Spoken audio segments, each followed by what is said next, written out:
Normally तो patients हमें बोलते हैं कि सर हमें बैक पेन तो कई महीनों से है, कई सालों से है, बट अभी कुछ दिनों से ये बैक पेन बढ़ गया है।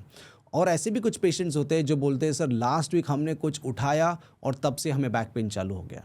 तो बैक पेन के ये दो तरीके के पेशेंट्स होते हैं। तो ये जानना ज़रूरी है कि कब ये बैक पेन आपके लिए बन सकता है इमरजेंसी और कब ये बैक पेन नॉर्मली मेडिसिन, दवाई, आराम करने से ठीक हो सकता है।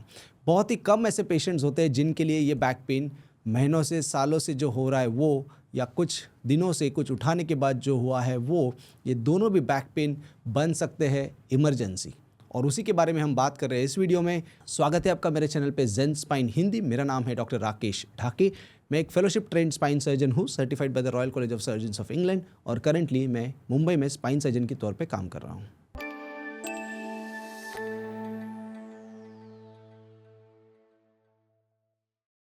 तो बैक पेन तब इमरजेंसी बन जाता है जब ये कई महीनों से या सालों से होने वाला बैक पेन अचानक कुछ मूवमेंट करने की वजह से, या जो डिस्क आपके स्पाइन में है वो अचानक से प्रोट्रूड या एक्सट्रूड होने की वजह से, अपनी जगह से बाहर निकलने की वजह से, जो पीछे से नस जा रही है उसके ऊपर अगर अचानक से दबाती है, प्रेस करती है, तो ऐसे पेशेंट्स में इनके सिम्टम्स कुछ ही पल में एकदम सीवियर हो जाते हैं। जैसे कि एक एक्यूट डिस्क एक्सट्रूजन अगर हुआ है कुछ वजन उठाने की वजह से, तब ये नस को जब प्रेस करते हैं तब पेशेंट को कमर से लेके नीचे पैर में तकलीफ होती है, और अगर पूरी तरह से ज़ोर से प्रेस करते हैं तो प्राइवेट पार्ट्स की भी ताकत जा सकती है। पर अगर कुछ पेशेंट्स हैं जिनको कई महीनों से, सालों से पेन हो रहा है, तो ऐसे पेशेंट्स में ये प्रोसेस स्लोली होते रहती है। तो इन पेशेंट्स में जो नर्व्स है उसको टाइम मिलता है एडजस्ट होने को, वो इन्वायरमेंट को एक्लेमेटाइज होने को,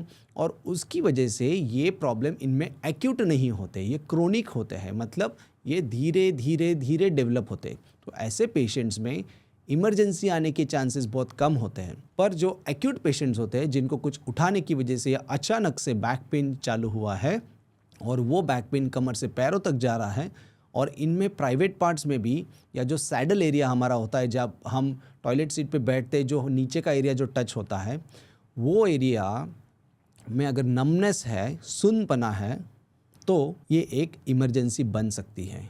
इसको हम हमारी लैंग्वेज में बोलते हैं कॉर्डा इक्वाना सिंड्रोम। कॉर्डा मतलब टेल, इक्वाना मतलब हॉर्स। तो जैसे एक हॉर्स की टेल होती है वैसे ये नर्व्स आपके स्पाइन में फ्लोट करती है, और जब ये अचानक से दब जाती है तब ये नर्व को एडजस्ट करने को या वो एनवायरनमेंट में ब्रीथ करने को नहीं पॉसिबल होता है, तो ये एक्यूट न्यूरोडेफिसिट इसमें बैठ सकता है। मतलब वो नर्व का जो काम करने का जो फंक्शन है वो अचानक से हैम्पर हो सकता है। मतलब जो आपके पैर के पंजे की ताकत है, अंगूठे की ताकत है, या प्राइवेट पार्ट की ताकत है, या सेंसेशंस है, ये अचानक से जा सकते हैं। अगर आपको यूरिन लगती है और ज़ोर से टॉयलेट में भागना पड़ता है तभी आप यूरिन कंट्रोल कर सकते हो, या फिर आप अगर कुछ डिले करते हो तो आपको यूरिन लीक होती है, या कपड़े वेट होते हैं, अगर ऐसे कुछ सिचुएशंस है जिसमें अर्जेंसी हो रही है, फ्रीक्वेंसी बढ़ रही है, या इनकॉन्टिनेंस हो रहा है, तो ये एक इमरजेंसी सिचुएशन बन जाती है। और ऐसे सिचुएशन में अगर आपको ये परमानेंट डैमेज से प्रिवेंट करना है तो आपको 24 to 48 आवर्स के अंदर इसका इलाज होना ज़रूरी है। तो ऐसे केसेस में पेशेंट के पास टाइम नहीं होता है कि वो आराम से MRI करेंगे, थोड़ा मेडिसिन लेके देखेंगे, फिर इंजेक्शन से ट्राई करेंगे। ऐसे सिचुएशंस में नर्व कंप्रेशन बहुत सीवियर होता है। ये पेशेंट्स को अर्जेंटली स्पाइन सर्जन के पास जाके इसका डायग्नोसिस कराना ज़रूरी है MRI में, और अगर वो कंप्रेशन एक्यूट और सीवियर है तो इसका अर्जेंट सर्जरी कराना ज़रूरी होता है। तब आप इससे परमानेंट डैमेज से बच सकते हो। अगर ये 48 आवर्स, 72 आवर्स से ज़्यादा हो गया है तो ये इरिवर्सिबल भी हो सकता है। इसके लिए अगर ऐसे सिम्टम्स आपको है तो इसको प्लीज़ आप सीरियसली लें और इसका टाइम में इलाज कराएं। आई होप ये वीडियो से आपको समझ में आया होगा कि बैक पेन में इमरजेंसी सिचुएशन कब आ सकती है, और अगर ऐसी सिचुएशन है तो इसका इलाज हमें जल्द से जल्द कराना चाहिए। Wish you a happy and healthy smile. Thank you so much.